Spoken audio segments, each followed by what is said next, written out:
السلام علیکم دوستوں، welcome back to my channel Azlan Ayan. تو جیسا کہ میں نے آپ کو بتایا تھا کہ میں نے فرسٹ پارٹ میں حضرت آدم علیہ السلام کی سٹوری پڑھی تھی، تو اس کے علاوہ غلطی سے میرے سے کمنٹس آف ہو گئے تھے، جس کی وجہ سے آپ لوگ مجھے کمنٹس میں نہیں بتا پائے کہ میں سیکنڈ پارٹ جو ہے کون سی سٹوری کا ڈالوں۔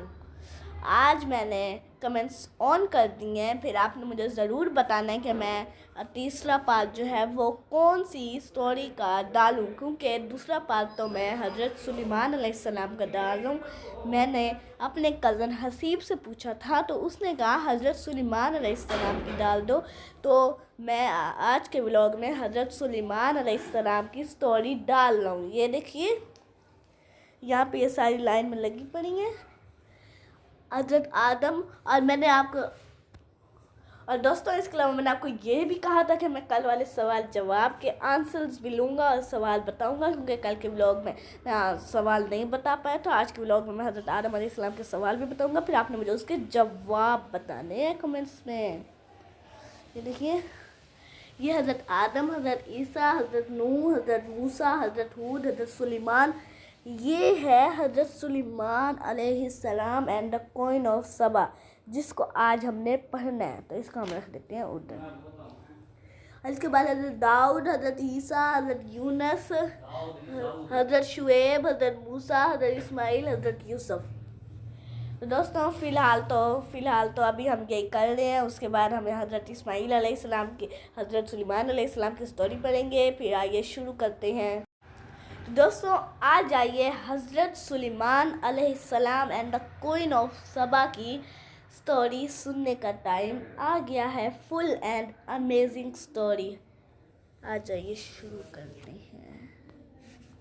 دیکھیے یہ سٹوری ہے،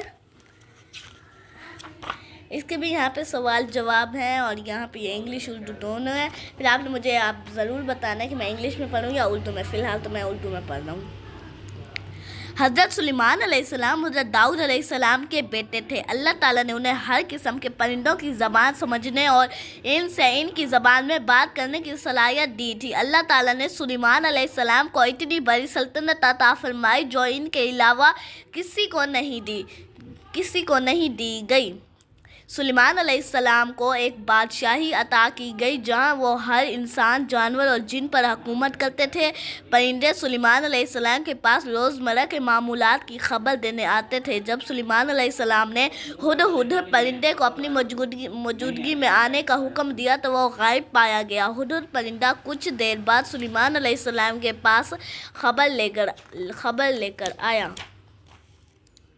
ہدہد پرندے نے سلیمان علیہ السلام کو سبا کی سلطنت کے بارے میں آگاہ کیا، جس پر ملکہ بلقیس کی حکومت تھی۔ ان پر اللہ تعالیٰ نے بے پناہ فضل کیا تھا، پھر بھی وہ سورج کی پوجا کرتے تھے۔ یہ سن کر سلیمان علیہ السلام نے ہدہد پرندے کو ملکہ بلقیس کے پاس ایک خط کے ساتھ بھیجا، جس میں اسے اللہ کی راہ کی طرف دعوت دی گئی اور اپنے آپ کو اللہ کی رضا کے تابع کرنے کی دعوت دی۔ انہوں نے اسے کہا کہ وہ سچے مذہب کے تابع ہو جائیں۔ ملکہ بلقیس سلیمان علیہ السلام کی طاقت سے خوف زدہ تھی اور انہیں طائف بھیج کر رشوت دینے کی کوشش کی، لیکن سلیمان علیہ السلام اللہ تعالیٰ کے نبی تھے۔ وہ کفار اور اللہ کے سوا کسی کی عبادت پہ کبھی سمجھوتہ نہیں کرتے تھے۔ سلیمان علیہ السلام نے بڑی فوج کے ساتھ حملہ کرنے اور کفار کو تباہ کرنے کی دھمکی دی تو ملکہ بلقیس نے ہتھیار ڈال دیے اور ان سے ملنے چلی گئی۔ ملکہ بلقیس کے پاس ایک شاندار تخت تھا، یہ سونے کا بنا ہوا تھا اور اس پر ہر قسم کے موتی اور قیمتی پتھر تھے۔ سلیمان علیہ السلام نے پوچھا کہ کون ملکہ بلقیس کے آنے سے پہلے اس کا تخت لا سکتا ہے؟ ایک آدمی جس کو قرآن پاک کا تھوڑا سا علم تھا، اس نے آنکھ جھپکتے ہی تخت سلیمان علیہ السلام کے پاس لے آیا۔ سلیمان علیہ السلام نے کہا کہ یہ اللہ کے فضل سے ہے اور میں اللہ کا شکر گزار ہوں۔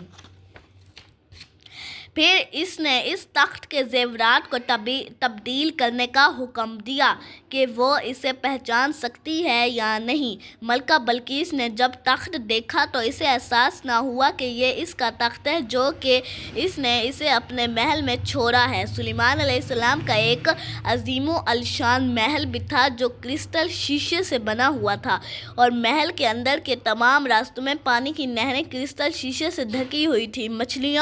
مچھلیوں اور دیگر آبی مخلوقات کو ان ندیوں میں رکھا گیا تھا جو ایکویریم کی طرح نظر آتے تھے۔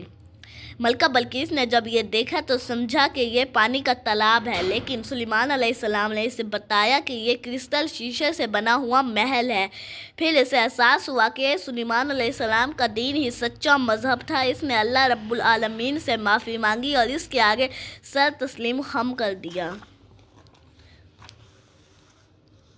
یہ تمام نعمتیں اللہ تعالیٰ نے سلیمان علیہ السلام کو عطا کی تھی۔ وہ تمام جہانوں کا رب ہے اور جسے چاہتا ہے عطا کرتا ہے۔ یہ فضل ایک امتحان ہے کہ کون اللہ کا شکر ادا چاہتا ہے عطا کرتا ہے۔ یہ فضل ایک امتحان ہے کہ کون اللہ کا شکر ادا کرے گا اور صرف اسی کی عبادت کرے گا۔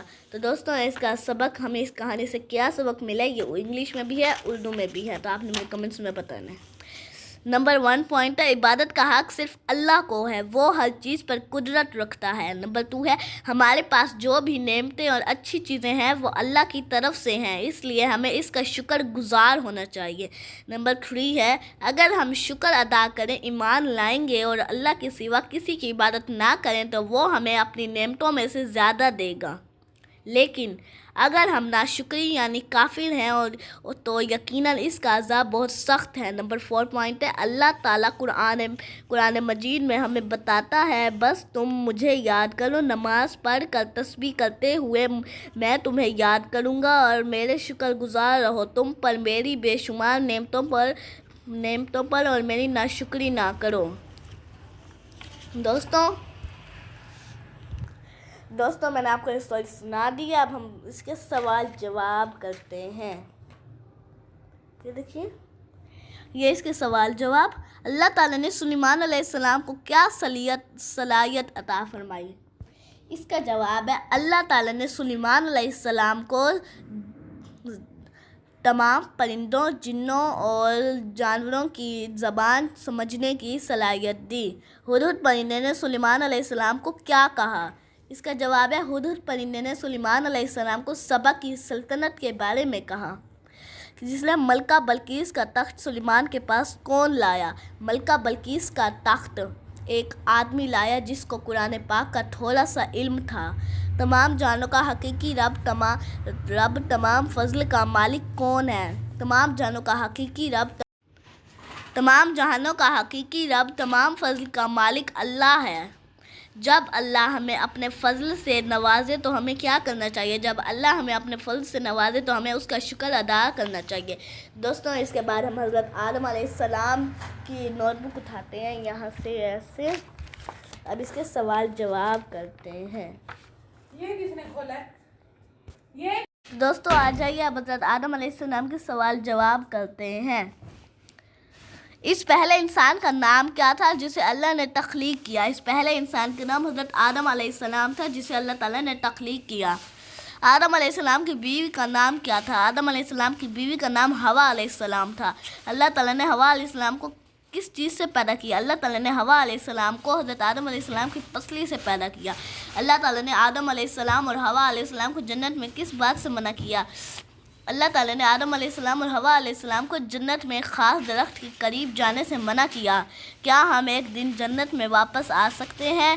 جی بالکل، جب ہم اپنے گناہوں کی سزا ہماری پوری ہو جائے گی تو ہم واپس جنت میں آ جائیں گے۔ دوستوں، اگر آپ کو میری اسٹوریز اچھی لگتی ہے تو ہمارے چینل کو لائک کر دیں، سبسکرائب کر دیں اور شیئر کرنا مت بھولیں۔ آپ کمنٹس میں ضرور بتانا کہ میں اگلی دفعہ کون سی اسٹوری اپلوڈ کروں۔